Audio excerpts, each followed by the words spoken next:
I'm Vanessa Powell, Nexus Technologies' 38-year-old founder. I was thrilled to go to my brother Scott's wedding after years of arduous labor starting my business from scratch. I hoped this would be a new beginning despite our tense relationship. I had no idea that when I found out where they intended me to set, my $30 million deal with my future brother-in-law's company would turn into the focal point of a family feud. If you were treated like an invisible person by your own family, how would you respond?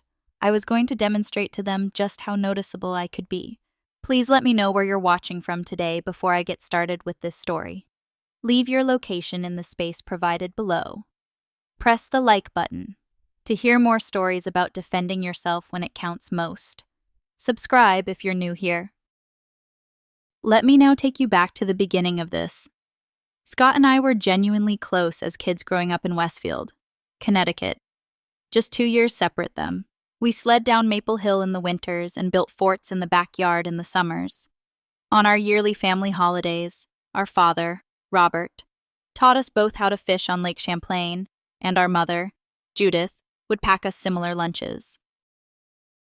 Those early memories were simple, secure, and cozy. When we started high school, the change started quietly. Scott became a member of the football team, carrying on our father's legacy. The debate team in computer science drew my attention. With others from the neighborhood, our parents cheered enthusiastically from the stands at all of Scott's games. Usually, something would come up or they would arrive late, so they would miss my speeches completely in my scientific fairs and debate competitions. Character is developed through sports and business. My dad used to say it while giving Scott a shoulder pat. Vanessa, all that computer stuff is just a pastime. You'll get over it. I never got over it. Instead, Scott received a partial athletic scholarship to attend our father's Alma University, while I was awarded a scholarship at MIT.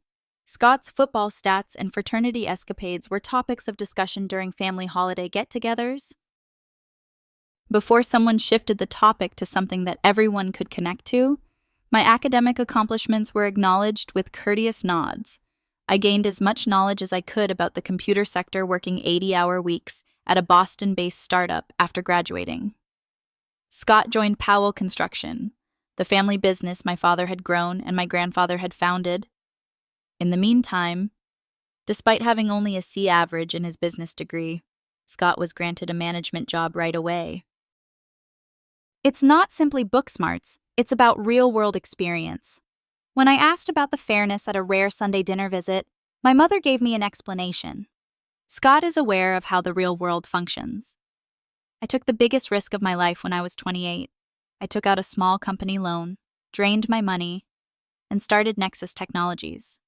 The first 2 years were difficult.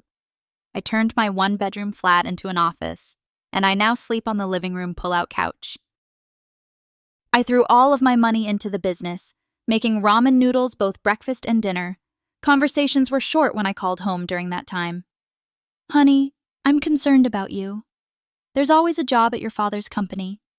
According to my mother, in the event that this fails, they never made an investment offer. I never had anyone inquire about my business plan. Didn't seem to think I could achieve success on my own terms. Then the breakthrough occurred. Nexus created a groundbreaking supply chain management program that caught the interest of numerous big businesses. All of a sudden, I had to hire staff, move into a real office, and answer calls from investors who had ignored my emails before. Scott met Tiffany Bradford at a charity golf tournament during this time. Richard Bradford, the billionaire proprietor of Bradford Enterprises, a nationwide commercial real estate development firm, had only one daughter, Tiffany. With weekend getaways to Paris and Maldivian vacations, their courtship was blustery and quick. My folks were overjoyed. Richard has developed a strong affection for Scott. During one of our monthly phone chats, my mother broke down in tears. He's putting him in touch with the appropriate individuals. This partnership has the potential to significantly expand the family business. I didn't miss the irony.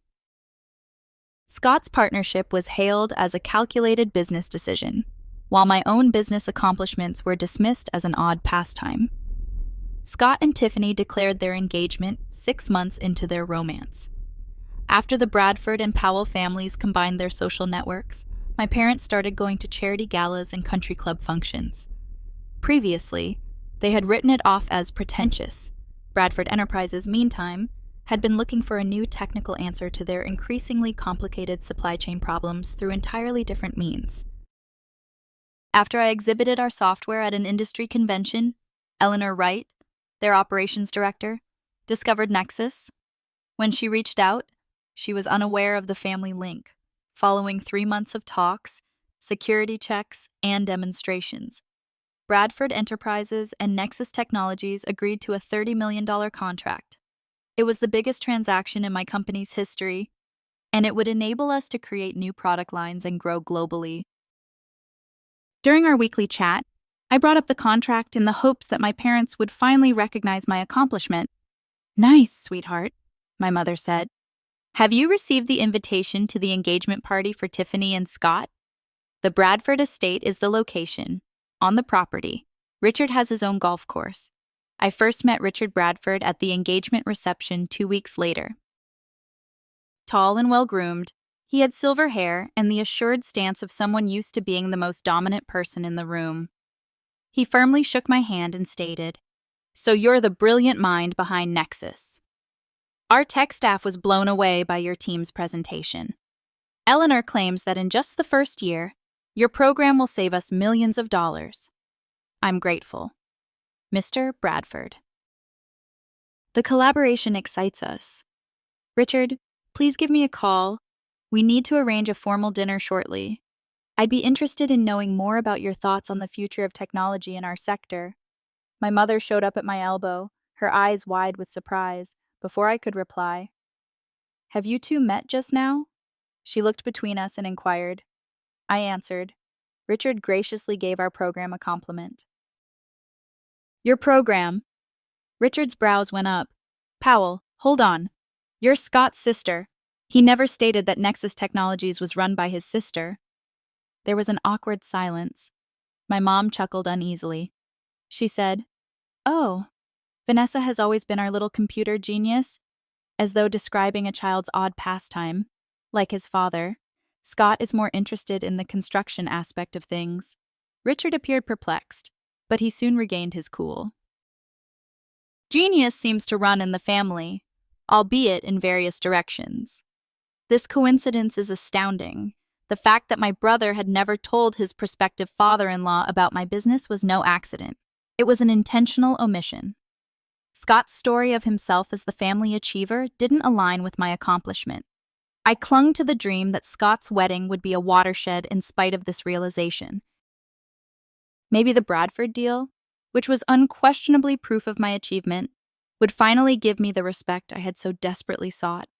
I took weeks to choose the ideal ensemble, a fitted navy blue dress that exuded sophistication and power. Marcus Chen, a reputable venture capitalist I had been seeing for 3 months, was even invited to come with me. "Do you really want me to be there?" The week before the wedding, Marcus asked over dinner. "It sounds like your family dynamics could be challenging based on everything you've told me about them. I want you there for precisely that reason. I acknowledge that it will be easier for me to maintain perspective if I had someone who accepts me for who I am. I wanted to talk to Scott before the wedding's turmoil, so I gave him a call the night before. I wanted to let you know how thrilled I am for you," he replied, and I said, "And tomorrow is something I'm excited about." "Thanks, sis," he said, sounding preoccupied. "This place is ridiculous. Richard keeps adding guests to the guest list, and Tiffany has the wedding planner on speed dial. Can I be of any assistance?" "No. It's covered by us." A pause. "Pay attention to the seating configurations." Indeed. Nothing. Just, with all the additions, we had to make some last-minute adjustments. But that is now resolved. I'll see you tomorrow. All right. I had a slight uneasiness when I hung up, but I ignored it. It would be different tomorrow. Tomorrow, I would be seen at last. The Bradford estate covered 30 acres of well-kept gardens with distant vistas of Long Island Sound. The driveway was winding and lined with cars, a variety of high-end cars that are most likely more expensive than the residences of most individuals. As we arrived in my Tesla, Marcus let out a low whistle. He adjusted his tie and remarked, "You didn't mention this was going to be quite so extravagant." I confessed that I had no idea. I'm also visiting the Bradford estate for the first time. A well-trained smile from a valet in a clean uniform unlocked my door. "Ma'am, welcome to the wedding of Bradford Powell." The main house was a mansion in the Georgian style, with symmetrical wings that extended from either side and columns. As visitors in elegant clothes mixed champagne flutes in hand and white roses and orchids covered every surface, a string quartet performed quietly by an elaborate fountain. The sound of the surrounding sound mingled their faint scent with the salty air. My mother's voice echoed through the garden. "Vanessa." She came in wearing a light pink dress that she had said she had bought especially for the event on 3 different phone calls. "You're present. And who is this?" "It's Marcus here, Mom. John, Marcus, Judith Powell, my mom." Marcus smiled warmly and held out his hand. "Meeting you, Mrs. Powell, is a pleasure. Your family is very beautiful." "Thank you." Her eyes scanned him rapidly before returning to me as she answered, "Your father, Richard, and a few of the investors are by the bar. Vanessa. Come say hello." Without waiting for an answer, she turned and assumed we would follow. "She seems like a good person," Marcus teased softly in a whisper. "Simply wait," I returned the mumble. Richard Bradford had just said something that made all the men in the dark suits around my father chuckle. His smile briefly wavered when he saw me, but then it returned. He gave me a brief one-arm embrace and remarked, "There's my girl. Furthermore, who is this young man?" I introduced Marcus once again and then turned to Richard Bradford, who welcomed me with far more vigor than my own father. "The woman of the moment is Vanessa. I was just explaining to these gentlemen how your software is transforming our business processes. We're already seeing benefits after 3 months." The males in the circle gave me a fresh look. "Are you in charge of the Nexus system?" a southern-accented older man asked. Bradford has continued to discuss it, claims that only in terms of logistics, it is saving him a fortune. My father cleared his throat before I could reply. Indeed, Vanessa had a natural aptitude for computers. "Don't you realize that it was Scott that brought her and Richard together? He is constantly watching out for his younger sister. Between us." The falsehood lingered. Richard Bradford's brows went up a little, but he didn't say anything to refute my dad. "Actually," I started, but the bride herself appeared and stopped me. In a cloud of white expensive silk, Tiffany Bradford drifted in our direction. The sunlight glinted on her golden hair, which was styled in an intricate updo with small diamond clips. "You came, Vanessa," she cried out, in navy blue, kissing both my cheeks. How useful with the faintest trace of a contemptuous sneer. Her eyes swept across my well-chosen gown. However, I believe I stated that the family was dressed in pastels for the pictures. "Actually, you didn't." I gave a fair response. "However, Tiffany, congrats. Doesn't everything appear lovely? Daddy didn't cut any corners." She put her arm through Richard's and smiled. "Scott and his groomsmen are getting ready. In 30 minutes, the ceremony will begin." Marcus caught her attention out of the blue. And who could this be? Tiffany's attitude softened somewhat after the introductions. The Horizon Ventures Marcus Chin. "Why, her firm has already been highlighted by Daddy. We invite you to attend the reception at the family table."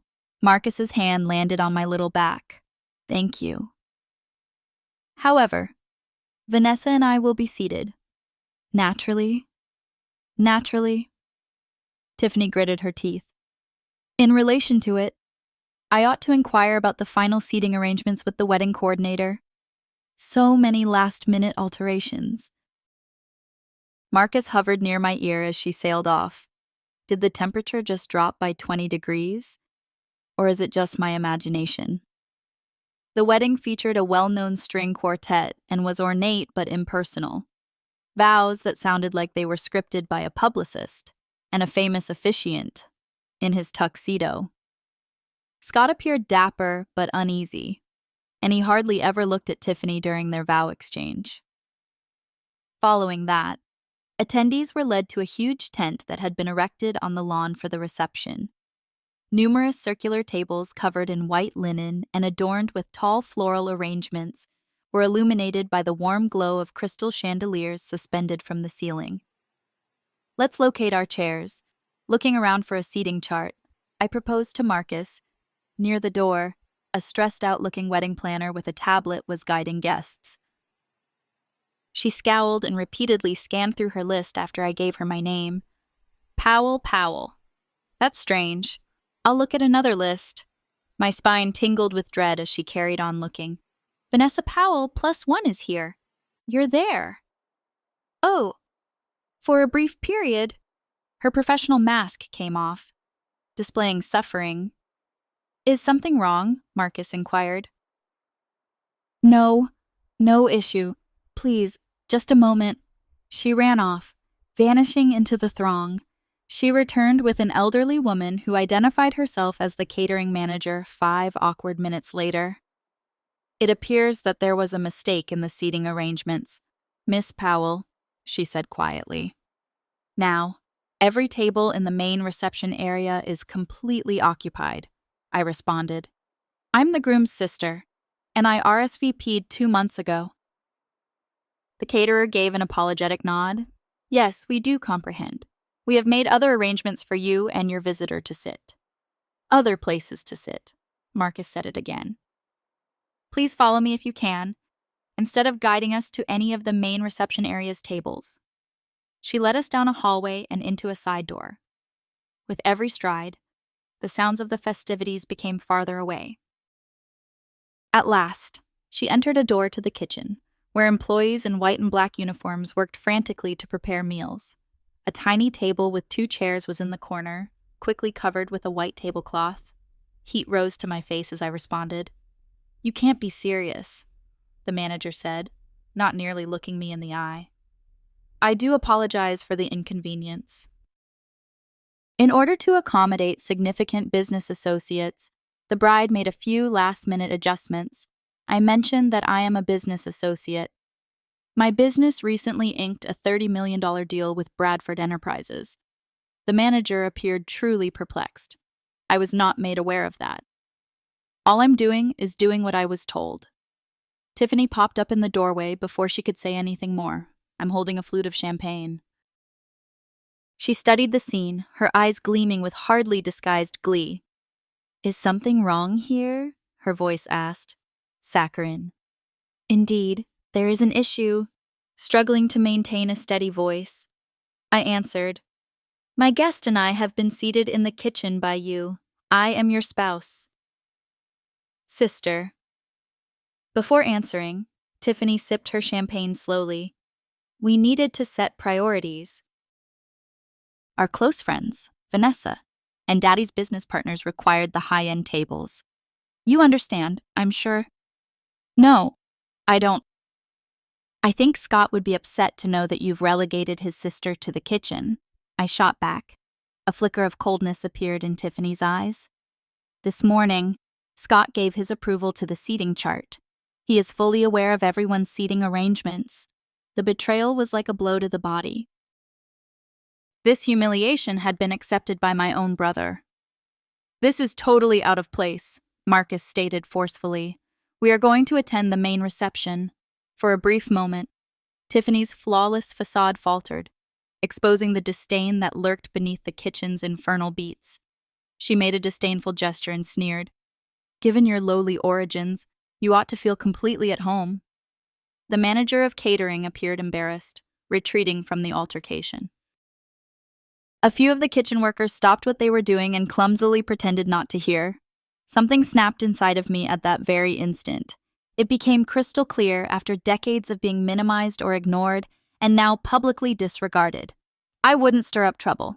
I would no longer tolerate being regarded as less than Marcus, but I wouldn't bring myself down to Tiffany's level either. I need a moment alone, I murmured gently. Do you want to wait outside for me? He gave my hand a sympathetic squeeze. Take as much time as you require. I'll be outside right now." When they were gone, I was by myself in the busy kitchen. Not even my own relatives can see it. Yet accountable for a multi-million-dollar contract that would be advantageous to the very individuals who were unable to accommodate me at their table. I was fully aware of what I had to accomplish. There was no one in the women's restroom off the main corridor. Fortunately, I leaned against the door, locked myself in a stall, and at last let the humiliating tears fall. I wanted no one who might be inside to hear me sobbing, so I covered my mouth to hide the sound. In what way had I fooled myself that this wedding would be different? That I would eventually be accepted into my own family as a result of my success. Now, the pattern was so obvious, tracing the years like a roadmap of discrimination and partiality. My parents didn't recall my 16th birthday because Scott had a regional football championship that weekend. 3 days later, they had hurriedly purchased a cake from the supermarket. As everyone expressed their pride in Scott's performance, the candles melted into the melted icing. After that, I received a summa cum laude degree from MIT. My parents couldn't possibly miss Scott's fraternity's alumni breakfast, so they arrived an hour late and missed my address as valedictorian.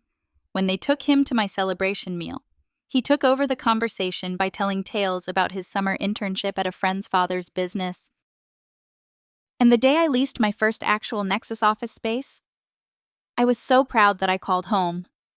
But I was told they couldn't chat for too long because they were having a barbecue to celebrate Scott's promotion to vice president at Powell Construction, a position that was made just for him.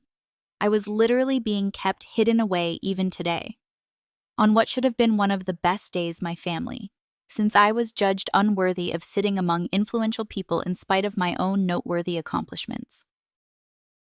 I was shocked out of my reverie by a soft knock on the restroom door. "Marcus here, Vanessa. Are you all right?" After wiping my eyes and inhaling deeply, I opened the door, holding 2 champagne flutes. Marcus stood there with a worried expression on his face. He offered me a glass and said, "I thought you might need this." I took a lengthy set and graciously accepted it. "I'm sorry you're seeing this dysfunction in the family." Beside me, he leaned against the wall. "Don't say sorry. If nothing else, I'm getting a really insightful glimpse into the issues you've faced throughout your life."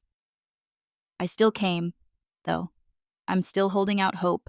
I have no idea what recognition or acceptance are. The fundamental deference that every individual is entitled to from their family. Marcus made a gentle suggestion. "Vanessa, those aren't unrealistic desires." As I sipped my champagne, I thought about what he had said. The problem is that I no longer genuinely require their approval. I did not have their help when I constructed Nexus. I am respected by my team, friends who see me for who I truly am, and clients who appreciate what I've produced. I gave him a quick look. "You're mine." "Of course you do." He smiled warmly in confirmation. "What would you like to do then? We can go now, go out to eat, see a movie, perhaps act as though the entire wedding disaster never occurred." I was clutching my phone when it buzzed. When I took it out, Eleanor Wright's name appeared on the screen. I ought to accept this. Straightening, I said. "It's Bradford Enterprises Operations Director." Marcus gave me a nod and moved out of my way. Hey, is everything all right?" "It's all right. Vanessa, I just wanted to confirm that we will be meeting next week to discuss the implementation of Phase 2. Additionally, just so you know, the contract's first payment was handled this morning. $30 million, exactly on time. I had an epiphany when Eleanor went on to talk about technical specifics. Here, I wasn't helpless. Richard Bradford couldn't deny that I had created anything worthwhile. I could alter how I reacted to their treatment, even though I couldn't alter how my family perceived me. Could I give you a call back in 20 minutes? Eleanor. In fact, I'm currently at the wedding of Bradford Powell. Oh, I was unaware that you were going. Naturally. Take pleasure in the festivities. On Monday, we can discuss. When the call was over, Marcus was looking at me curiously when I turned around. "What are you contemplating, seeing the change in my attitude?" he inquired. "I feel as though I have waited my whole life for my family to value me," I answered, feeling surprisingly at ease. "However, perhaps it's time for me to acknowledge it and take appropriate action." What does that mean?" I checked my image in the mirror and smoothed my dress. Removing the final remnants of tears, it implies that I won't hide in the kitchen as though I'm embarrassed by my identity. It implies that I will return to that reception with a sense of pride and that I will base my business decision on the way I have been treated. Not because of a family duty. Marcus's eyes widened a little as comprehension set in. "The contract with Bradford." "That's right. Richard Bradford wants to use my company's software, but my brother and his daughter believe I should only be seated with the kitchen crew. It isn't a commercial partnership. I wish to keep everything the same." "Are you certain about this? The contract is for $30 million?" I inhaled deeply as I considered the precise implications for Nexus. The Bradford contract was important, to be sure, but it wasn't the only big client we had. Over the previous 2 years, we had done a good job of diversifying. We wouldn't be devastated if we lost the deal, but it would hurt. Furthermore, the money was not nearly as valuable as the message it would convey. "Never have I been more certain of anything," I answered. "It's time for everyone to realize that I deserve better than this, both personally and professionally." Marcus grinned gradually. "Then I'm with you, whatever you choose." With a clear head and a goal to discover for the first time that day, we strolled back toward the reception. Not because I was going to strike back, but because I was finally appreciating myself enough to set limits, even with family. I felt at peace, outside the tent used for reception. I stopped and watched through the gap as Scott and Tiffany greeted people at each table. They paused at the head table, where Richard Bradford sat with a number of well-dressed guys in pricey suits. They all raised glasses, laughed, and made a toast. Quite gently, I added, "I should sit there. I am the CEO of a business that Bradford Enterprises is in dire need of. Not because I am Scott's sister." After that, let's confirm that they know precisely who they chose to sit in the kitchen, with my head held high and my choice determined. Marcus responded by offering me his arm. I returned to the reception area. I was ready to command the respect I had earned and was no longer looking for approval. By the time Marcus and I returned to the tent, the reception was already underway. Waiters passed around with trays of champagne and orders as a jazz band performed from an elevated platform.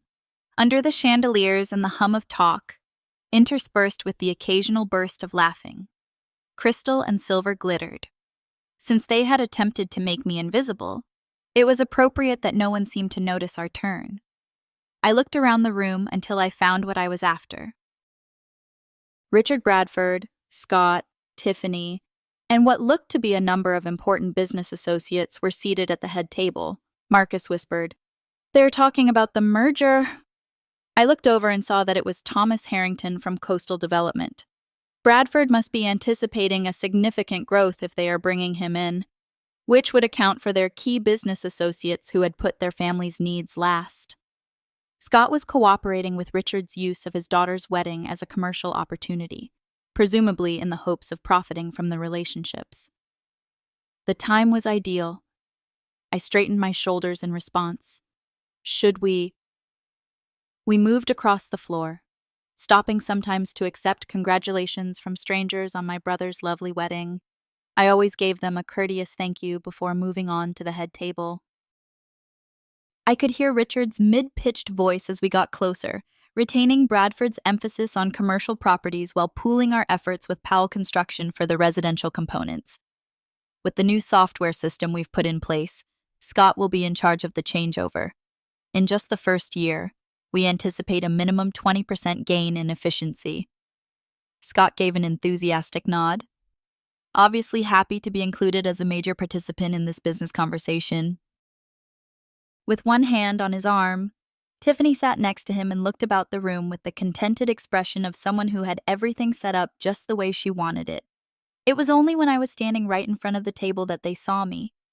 Richard was the first to see me, and his face changed from astonishment to unease. He straightened in his chair and said, "Vanessa, all we were talking about was business. You might be interested in anything related to software implementation." "Yes, I did hear." Calmly, I answered. "You were talking about the software that my business developed. It is the greatest in the industry, which is why the one-year operations director particularly sought it out. Between Richard and myself." Scott's smile wavered. "Perhaps we can discuss this at a later time. Here we are in the midst of something." "I do see that, yes. You're sitting your own sister in the kitchen during your wedding reception, negotiating business transactions. Excellent use of time." There was silence in the immediate vicinity. Uncomfortably, the business people at the table exchanged glances. The seating arrangement was misunderstood. Tiffany spoke in a strained voice. "Do these things occur during big events?" "It's ironic that the CEO of a company you recently spent $30 million on was seated with the catering workers as a result of the misunderstanding, while business prospects received preferential treatment." The expression on Richard Bradford's face darkened by 30 million. "Vanessa, what are you talking about? 3 months ago, your business and Nexus Technologies inked a contract. I am Nexus's CEO and founder, the program about which you just boasted." "I made that." Richard looked to Scott, his expression registering real amazement. "You didn't say your sister was in charge of Nexus." Scott made an uncomfortable change. At the moment, it didn't seem to matter. Not important. I repeated, "You didn't find it significant that your father-in-law was spending millions on technology that was supplied by your sister's business. This conversation is not for now." Tiffany's flawless poise broke as she snarled, "At our wedding, you're causing trouble." I grabbed my phone. I moved calmly and deliberately. "You're correct. This is not a conversation. It's a business choice." I put the phone to my ear and dialed a number from my contacts. I kept my gaze on Scott while it rang. "Gregory Vanessa Powell is here." Everyone at the table could hear me plainly as I spoke. "I require that you immediately terminate the $30 million agreement with Bradford Enterprises." Scott's expression turned white. He opened and closed his mouth silently. Richard Bradford got out of his chair halfway. His face was a mix of bewilderment and growing rage. "What are you doing?" "Vanessa." He made a demand. I continued talking while raising one finger. "Yes, I am aware of the consequences." "No, this isn't a strategy for bargaining. Kindly have legal draft the termination documents very away. On Monday morning, I'll be there to sign everything." Tiffany lost all of her composure. "That is not possible. Daddy just put your system into place on all of our properties." After hanging up, I put my phone back in my clutch. "I have, and I can." Businesses who exhibit such poor judgment and a lack of fundamental professional politeness are not partnered with by Nexus Technologies. "This is ridiculous," Richard sputtered. "Because of a seating arrangement. You're terminating a multi-million-dollar contract, Mr. Bradford." "No. This seating arrangement exposed the core nature of your business, so I'm canceling it. I seriously question how you can uphold our collaboration should more significant problems emerge, if this is how you handle a CEO who you consider to be merely someone's sister." With great interest, the business associates at the table were now obviously reevaluating the Bradford-Powell alliance as well as myself. Scott, with a dangerously low voice. Richard turned to face my brother. "Were you aware of this?" "Your sister's story has to do with our business." Scott took a deep breath. "I was aware that she had a tech business. I was unaware that you were dealing with the same person." "That is untrue." Silently, I said, 3 weeks ago. Eleanor Wright told you about our familial link after learning about it. She told me she had a direct conversation with you, before he could come up with another lie." Scott's face verified the fact. When Richard realized he had been purposefully kept in the dark, his face tightened. "We have to talk about this now." Richard grabbed Scott's arm as he suddenly got up. In a private setting, Tiffany also got up. Anger made her face flush. "Everything is being ruined by you. I'm hers. Over $2 million was spent on this wedding. You're also making it into a business conflict." "No, Tiffany.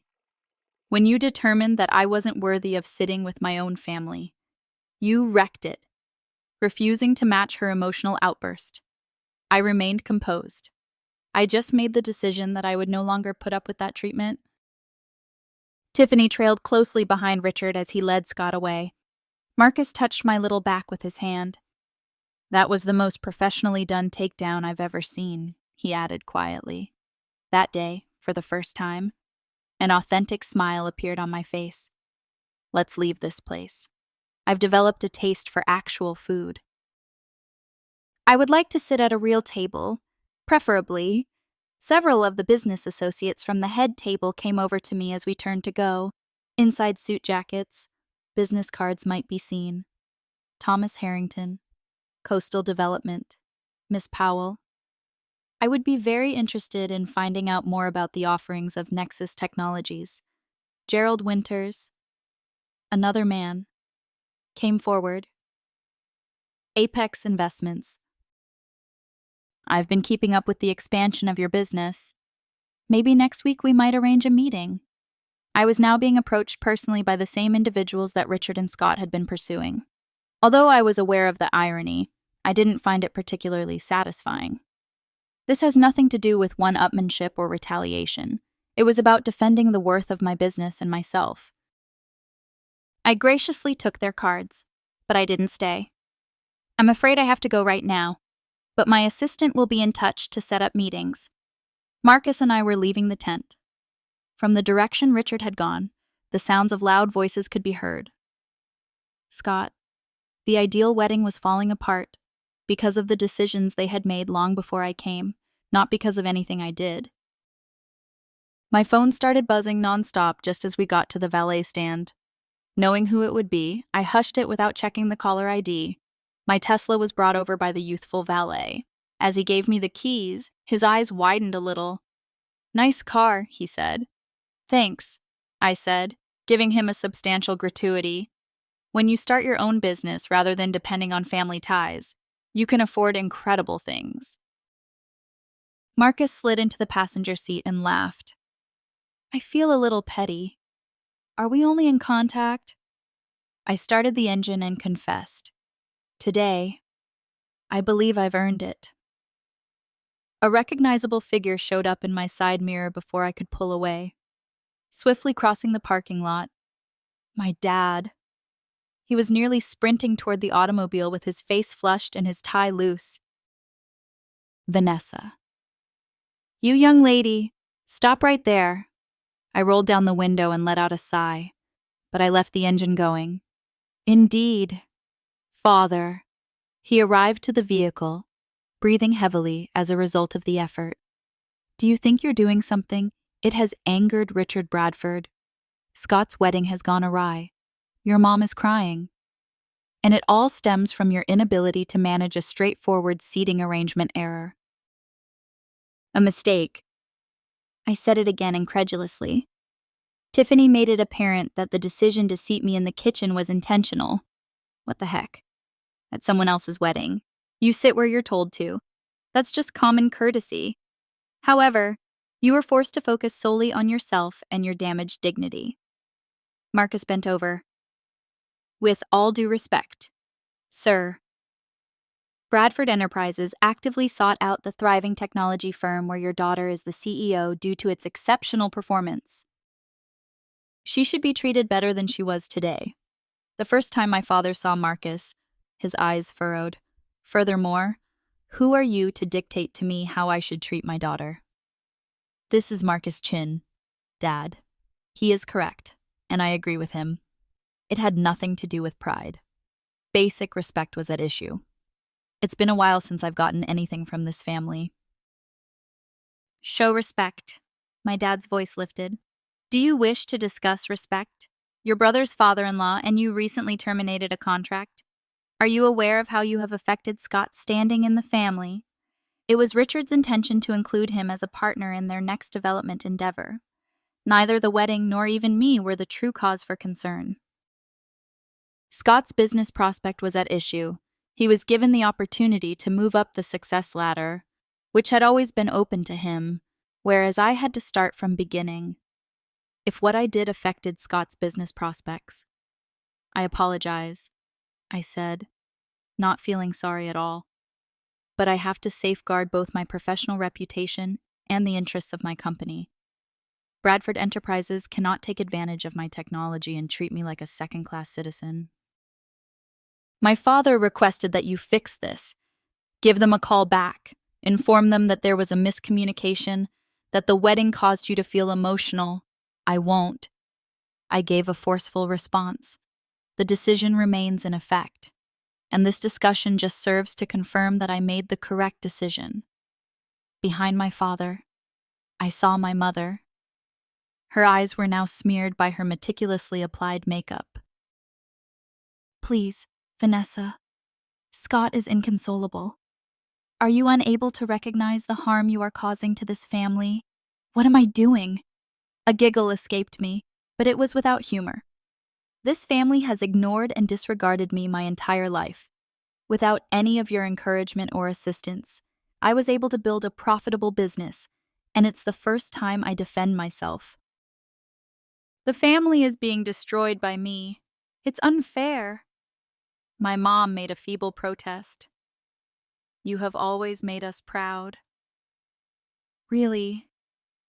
Tell me about a moment when you boasted about my achievements, the way you broadcast Scott's all the time, with the same excitement you just had for Scott's relationship with the Bradfords.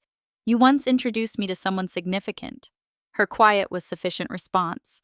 The disturbance had drawn notice. From a distance, a number of wedding guests had gathered to watch the family drama develop with ill-concealed fascination.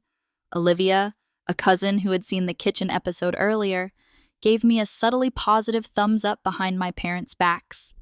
I recommended that we carry on this discussion at a later time. There is nothing to talk about when emotions aren't flowing strong, thus one must be acutely aware of the audience. My dad gave me a chilly response. Today. You've made your decision quite plain. Scott's family. Richard Bradford is now a member of the family, and you've just said that you oppose them both. No, father. I said I was deserving of the bare minimum of respect. There is a distinction. Another figure came out of the main house before he could reply, with Tiffany and Richard Bradford following a few paces behind. Scott, his face pallid and his immaculate wedding dress now disheveled, walked over to the automobile. Then what on earth? Scott's emotion-filled voice broke. Richard is now discussing ending all of his business dealings with Powell Construction. Can you imagine the impact it would have on Dad's business? I apologize. Scott, I didn't mean to do that. But it's the outcome. He yelled in an unusual way, losing his cool. For one day, you couldn't merely sit where you were told to. You had to make a big deal out of your dumb IT firm. Marcus was stiff next to me, but I put a hand on his arm and asked him to let me handle things without saying anything. My dumb IT company is worth more than $200 million, Scott. It has 65 employees. Additionally, it was giving Bradford Enterprises vital services up until 1 hour ago. No big stand was made by me. Based on my treatment, I made a business decision. Make it right. Scott made a demand. Tell the person you called that it was an error. It wasn't an error. I calmly responded, and I won't act like it was done merely to save your business. Tiffany shoved past Scott, her flawless wedding look, now noticeably unkempt. You are solely to blame for this. She sounded almost like a shriek, because of a foolish table. You have wrecked the most significant day of my life. Tiffany, that's sufficient. His daughter's outburst was interrupted by Richard Bradford's commanding voice. He took slow, deliberate steps toward the car. His face was unreadable. I believe there has been a significant misunderstanding today.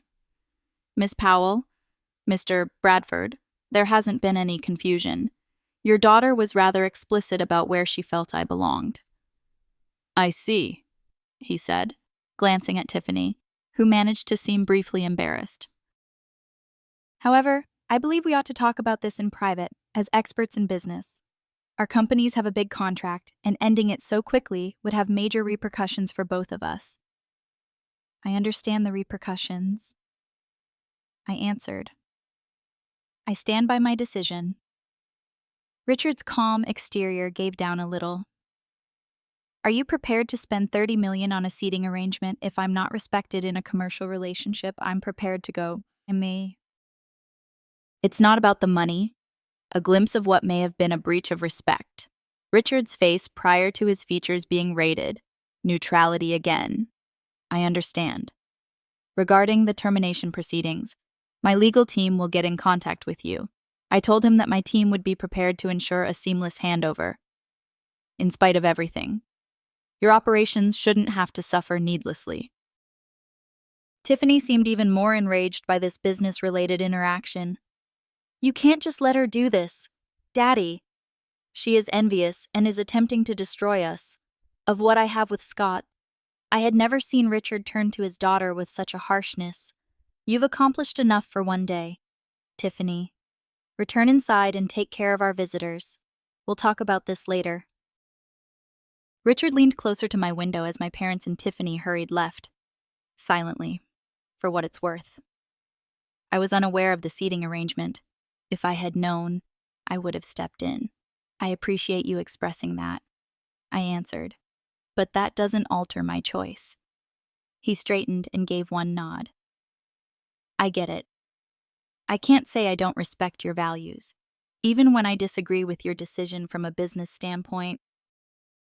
He held out his hand. "Greetings, Miss Powell." I gave him a quick handshake before putting the car in gear. Scott was still standing in the parking lot. As we withdrew, his face showed a mix of incredulity and rage.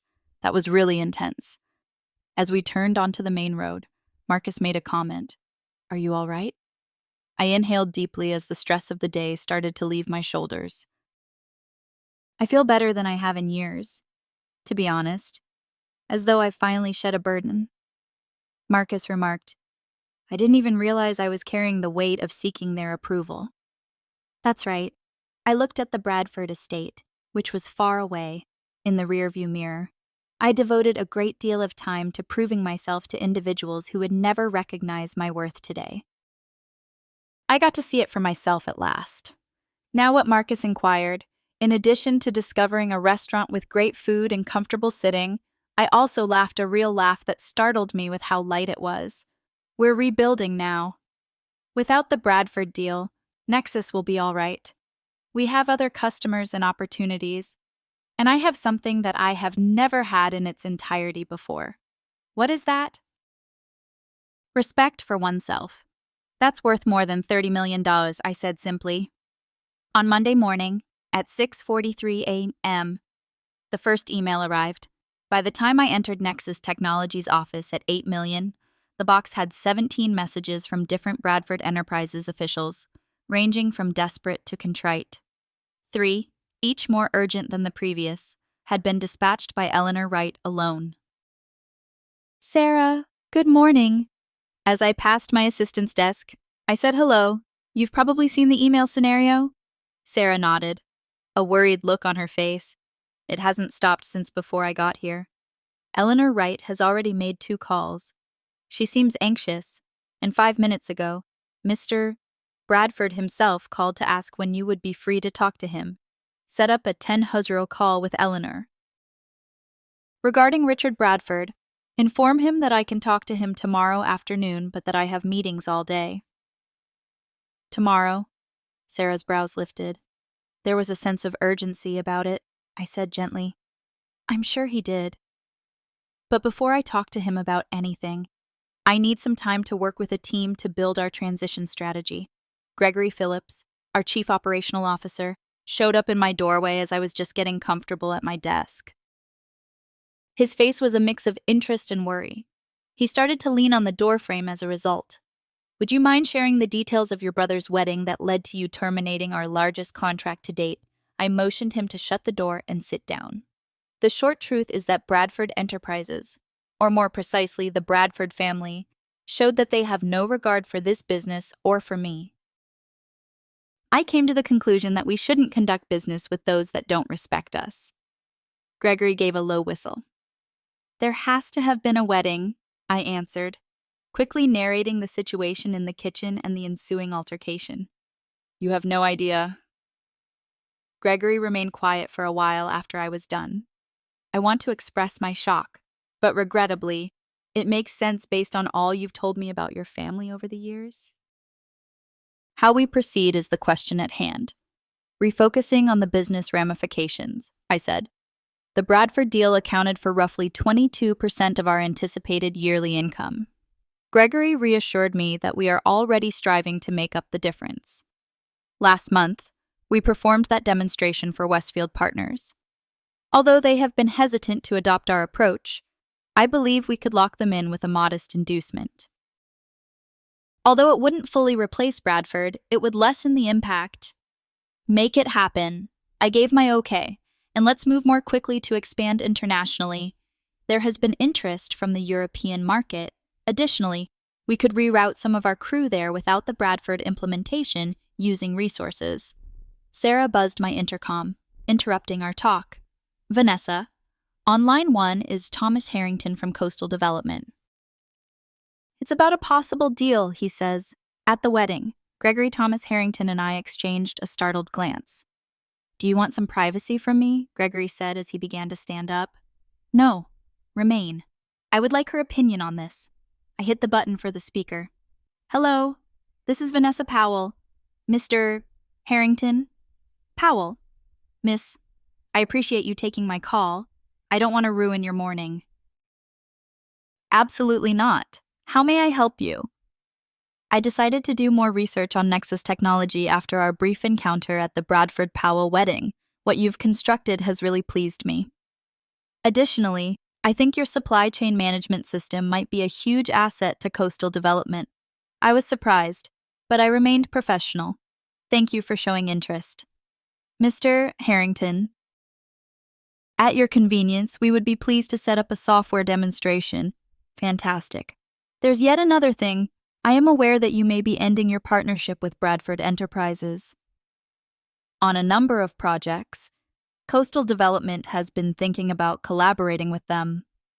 However, after seeing what happened on Saturday, I'm reevaluating if they align with our company culture. Gregory's eyes grew big, and I had to hold back a grin. I understand. I can't speak on Bradford's corporate culture, but I can tell you that there is a nexus. Mr. Harrington, in all of our commercial dealings, we appreciate professionalism and decency. That was clear from the way you handled a challenging circumstance. He answered. For that demonstration, I'll have my helper work with yours. Miss Powell, I am looking forward to it. Gregory hung up the phone and whistled softly. Well, that was a surprise. What specifically took place at this wedding? To put it mildly, it left an impression on a number of people. I answered, this development is still being processed. We ought to get our best presentation ready for the coast. Their real estate holdings surpass Bradford's in size. The business was abuzz by lunchtime with the news of the contract termination. The senior team was aware that something important had happened to warrant such a radical choice, even if I hadn't disclosed the personal facts. To their credit, nobody questions my judgment, instead concentrating on fixes and subsequent actions. Although challenging, my chat with Eleanor at Tenhozura was professional. It makes sense that she was unhappy over losing a system that her team had worked on for months. However, it appeared that she was more upset with the circumstance than with me specifically. As an aside, she had mentioned toward the end of our talk that I was unaware of the seeding incident until Richard informed me this morning. It was really inappropriate and unprofessional. Thank you, Eleanor, and please know that this has nothing to do with the work your team has done for us. Throughout the implementation phase, You have been great collaborators. Does this have any chance of being saved? She inquired. Maybe under different conditions or terms? Not in my opinion, I answered truthfully. Once, certain lines were crossed. Campion crossed. However, I guarantee that I will make all effort to guarantee a seamless transfer to the system of your choice. I didn't recognize the number that phoned on my personal cell phone at 3 o'clock. I would normally leave it on voicemail, but for some reason, I answered. Speaking is Vanessa Powell. This is Diana Powell. Vanessa, your father's sister, your aunt. Diana had been away from our family for almost 20 years after a fight with my father, and I was immediately stunned. We kids were never given a thorough explanation of that, and this is surprising. Diana, you got my number, but how? I have my ways, she said, a little amused. I've also been watching you from a distance. Although I don't find it surprising, your success with Nexus is outstanding. You were always the more intelligent one. Thank you. Still perplexed by this unexpected interaction, I said, but after all these years, why are you contacting now because Scott's wedding incident was reported to me? She answered plainly, we move quickly in some circles, and the Bradford family is quite well connected. Oh, I responded, unsure of how to react. You also made a call to express my pride in you, in defiance of the Powell family's custom of giving preference to the male heir over the female innovator. She spoke boldly. Someone needs to break that cycle. What are you saying? Diana let out a sigh that was laden with past trauma. Why do you suppose I haven't spoken to your father in 20 years? Vanessa. The plot is the same, but the generation is different. In the 1980s, when women weren't exactly accepted in the building industry, I established a prosperous interior design business. Your father was given full control of the family building business after your grandfather and father thought my business was a pleasant pastime. The similarities were obvious despite the fact that I had been working there every summer and holiday since I was 16. I didn't know. I acknowledged. Dad never truly gave an explanation for your absence. Naturally, he didn't. Diana answered without resentment. It wasn't consistent with the story. However, I want you to know that your actions of defending yourself have significance. It disrupts a generation-old pattern in our family. Diana filled in the blanks in my knowledge of our family history and shared her own experience of starting a business without family backing throughout our nearly hour-long conversation. We had arranged to get together for dinner the following week by the time we hung up. It was a startling, yet somehow inevitable reunion.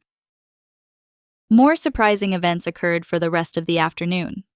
Gerald Winters from Apex Investments contacted to talk about the idea of Apex making a strategic investment in Nexus Technologies to finance our global expansion, in addition to a possible contract for his company's supply chain requirements.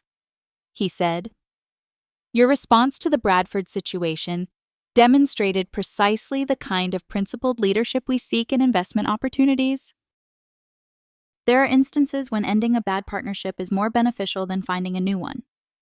By 5 o'clock, I had given our legal staff instructions to draft termination documents for the Bradford contract while also investigating 3 new possible client relationships that had arisen as a direct result of the wedding. As I was getting ready to go for the day, I couldn't help but notice the irony. Scott was the first person I had spoken to since our altercation, and his text buzzed through my phone. Do you need to speak face-to-face? Tomorrow is just the 2 of us. Lunch. I considered my answer for a while as I gazed at the message. He was still my brother in spite of everything. I was also willing to listen to him, even if I wasn't looking for reconciliation. All right. 1 p.m. Luciano is in 6th place. Only us. He responded right away. Thank you. I thought about how the day had turned out differently than I had expected as I drove home that night. We were fielding new prospects and possibly greater collaborations rather than rushing to manage harm and revenue. It seems that by appreciating myself, others had come to value Nexus more highly as well. Marcus wanted to check in after the busy day, so he called as I was preparing supper. So, without your software, Did Bradford Enterprises fail yet? He made fun of it. Eleanor Wright sounded almost panicked this morning, but not quite yet. Admittedly, today was the most bizarre event. Actually, a few oddities. I informed him of the calls from Gerald Winters and Thomas Harrington, the sudden reunion with Anne, and the request for a meeting from Diana and Scott. It's similar to defending myself. I unintentionally entered a parallel reality where people genuinely regard and respect limits. I said, or perhaps Marcus spoke softly. When you quit settling for less than you deserve, this is how the world appears. Long after we hung up, his comments continued to resonate with me. Maybe this wasn't even an alternate reality. Maybe it was just the inevitable result of at last realizing my own value and expecting others to follow suit. Just before midnight, Richard Bradford sent an email formally requesting a meeting to discuss options for a mutually beneficial conclusion. I didn't reply right away, but I did flag it for consideration. I would decide what occurred next, not him. I think this was the first moment in my career that I felt totally focused on my own worth, not looking for acceptance from others or worrying about criticism. It had taken a wedding seating chart to fully put this newfound confidence into perspective. But it was a tremendous feeling. Weeks following the incident at the wedding, in Luciano's, the same restaurant where I had met Scott for our hesitant reconciliation lunch, I sat at a corner table directly across from Eleanor. There was a noticeable change in atmosphere. Scott and I had a heated and emotional debate. Eleanor and I had a casual, almost cordial meeting. Eleanor stirred her coffee and acknowledged that the switch to the alternative method was going forward, but it was not going well. Richard and I are both regretting the way things turned out. 3 weeks have already passed since the replacement software was supposed to be released, and the developers are having trouble reproducing several of Nexus's primary features. That's unfortunate to hear. I answered with sincerity. Your group put a lot of effort into the implementation. Regretfully, they must begin anew. Eleanor purposefully put down her spoon. In fact, that's the reason I wanted to meet in person. Off the record. Following your most recent meeting, Richard is too proud to come up to you personally. However, the executive team is increasingly in agreement that we erred greatly in allowing Nexus to leave. 2 weeks after the wedding, she had the meeting she was referring to, presumably to try to save the contract. Richard Bradford had asked for a private meeting at his office. Although I made it apparent that I wasn't there to haggle over terms, I had agreed. His tone was carefully balanced between conciliatory and authoritative when he introduced Miss Powell. After carefully examining the circumstances, I think we can work out a solution that works for both of us. Bradford, Mr. Thank you for your time, but my choice is definitive. The documentation for terminating the contract has already been completed. He recommended that we talk about a new contract that would have better terms for Nexus. According to my technical team, it will be much harder than expected to replace your system. I had clarified that this was not about terms or conditions. It concerns a basic lack of respect that was displayed by my brother, her daughter, and consequently your entire organization. Instead of working with people that view us as servants to be seated in the kitchen, I want to collaborate with partners who appreciate what Nexus brings to the table. Richard had remained quiet for a while. Finally, he replied, I know your position better than you might think. From a single property, I established Bradford Enterprises. For years, my father abandoned me. The industry's well-established players threw me out, seated during events at rear tables, not included with sales. Nothing changed until I had sufficient power to demand respect. Then it should be clear to you why I am unable to maintain our business partnership. I had answered, of all individuals, you ought to be aware that in order to keep your integrity, you occasionally have to go. His demeanor changed, and his businesslike exterior was replaced with a reluctant respect. Suddenly, he said, your brother doesn't deserve you. In any case, my daughter's actions were unacceptable. I've told them both quite clearly about that. Up until now, Eleanor had been our unofficial go-between, and that was the last time we had spoken directly. Eleanor, what exactly are you proposing? Returning to the current discussion, I inquired. A total reset, she said. New conditions, a new contract, and new contacts inside the company. Richard is prepared to formally apologize in writing for the wedding situation, confirming that Scott and Tiffany Eleanor Gourmet treated you in an unprofessional manner. Just a little. That's more difficult. They're making some marital modifications, as far as I can tell. For the time being, Tiffany will no longer be involved in business matters. This was consistent with what Scott had said at our lunch discussion following the initial outburst of rage and allegations. He acknowledged that there were significant problems in his new marriage as a result of the wedding catastrophe. Unable to look me in the eye, he said that Tiffany was the one who had altered the seating chart. Your success has always made her envious. Claimed that if my sister was more successful than I was, it made me appear bad. I didn't stop her even though I knew it was wrong. And it should get better after that. I had requested that you were aware of what was going on and decided not to step in. No, he said softly. It exacerbates the situation. I've tried to uphold this perception of myself as the prosperous one, the one continuing the Powell tradition for our entire adult lives. And I couldn't take it when you started performing extremely well. It was simpler to downplay your achievements than to acknowledge that you were better than me. His candor had been surprising and, in a sense, more significant than any apology. Although we weren't miraculously saved, it was a beginning and an admission of the unhealthy habits that had molded our relationship for many years. I must give it some thought. Taking Bradford's suggestion into consideration, I told Eleanor now, in the last month, Nexus has signed a number of new contracts.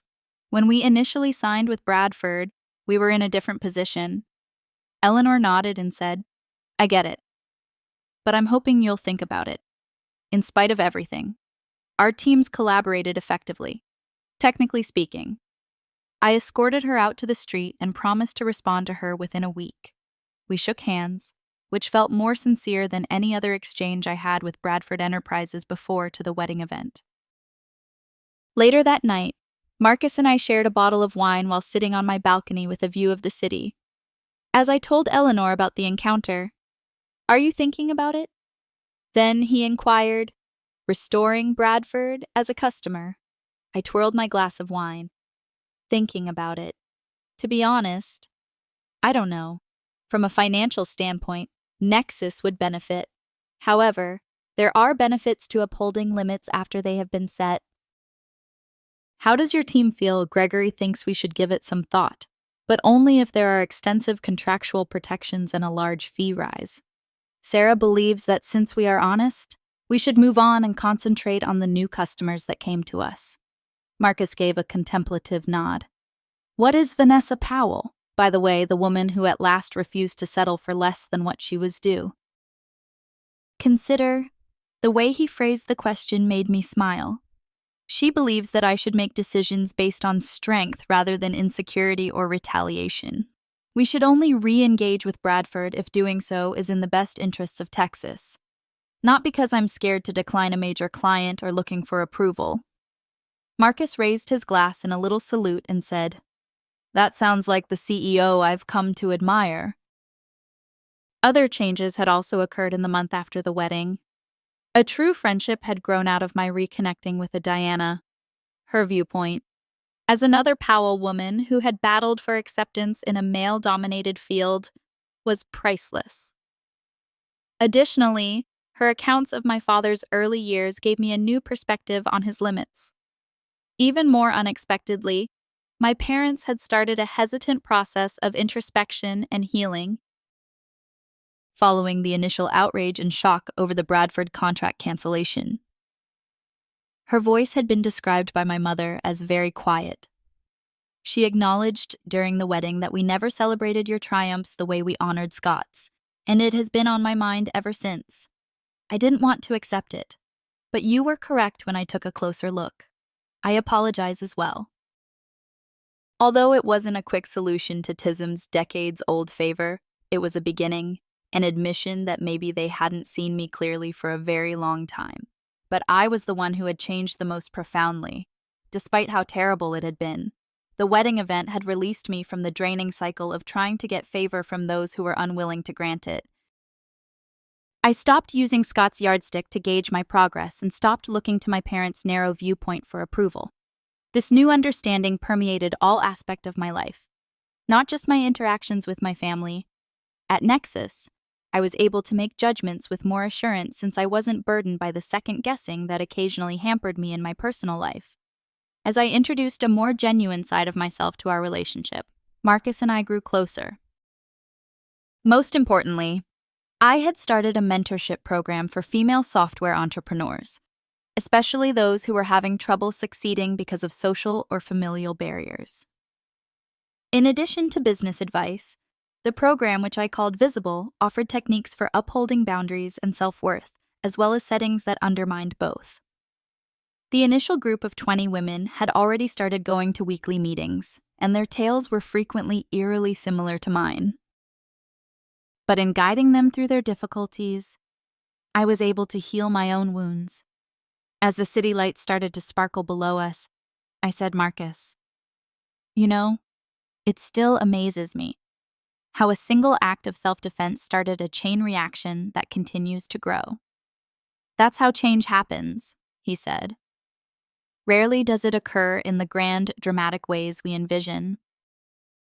Usually, a single decision made by one person changes the course just enough to establish a new pattern." I reflected on all the patterns that had been broken in the wake of that wedding day as the dusk became darker around us, traditions in my family, in my career, and above all, in my own inner tendency to accept less than I deserved. Just as Marcus and I were thinking about ordering takeout, Scott texted me, "Next week, Dad would like to eat dinner. Only his family says he needs to talk about something essential. Are you coming?" I showed Marcus the message. "What are your thoughts?" he answered. "I believe you've earned the right to set the terms for any family engagement. Go if you want to. Do not if you do not. In any case, you're acting now out of strength rather than duty." I carefully typed my response, "I'll be present. But Marcus is coming with me. I want him there because I value him." A few moments later, Scott responded, "Naturally, his parents will be happy to learn more about him." It wasn't flawless. The Bradford contract issue remained unresolved overnight, leaving the wounds of decades of family dynamics. For the first time, I felt like I was interacting with everything on my own terms, even while Scott and Tiffany navigated their newly discovered marital problems. Neither constrained by the limitations of others, nor governed by their expectations. The story of the canceled contract and the wedding seating chart ultimately had nothing to do with either of those topics. It was about at last realizing that my worth came from where I chose to stand, not from where other people thought I was. How about you? Have you ever had to confront relatives who didn't see your value or left a position where you weren't being treated with respect? Leave a comment below with your experience. Setting limits with those closest to us can occasionally be the most difficult. However, I discovered that they may also be the most transforming. If this video spoke to you, remember to like it, share with someone who might need a reminder of their own value today, and subscribe for more stories about standing in your power. I appreciate you listening, and keep in mind that you are entitled to a place at the table and that you have the option to leave if others fail to see that.